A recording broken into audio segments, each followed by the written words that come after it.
கூட வைப்பாங்க. எல்லாரும் அங்க போய் பண்டிகைய சிறப்பா கொண்டாடுவாங்க. அந்த நினைப்பு வந்ததும் எனக்கு கஷ்டமா இருக்கு. அப்போ இப்பயே அப்படி செய்ய மாட்றாங்க, என்ன பிரச்சனை? ஊர்ல நிலத்தை வித்து நிறைய பேருக்கு பணம் கிடைச்சது. அது கூடவே அவங்களுக்கு பொறாமையும் வந்துருச்சு. நிறைய பேர் பண்டிகைய பக்தியோட செய்ய மாட்றாங்க.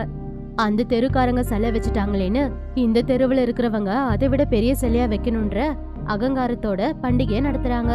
இப்படி பொறாமப்பட்டே நம்ம ஊருக்குள்ள சண்டை வந்து முழுமையா பண்டிகை கொண்டாடுறதே நிறுத்திட்டாங்க அப்படின்னு சொன்னாங்க. அத கேட்ட ரேவதி யோசிச்சு, அப்படின்னா அத்தை, நம்ம இந்த ஊர்ல அம்மா சிலைய வச்சு பூஜை செய்யலாமா? நம்மளால முடியுமா?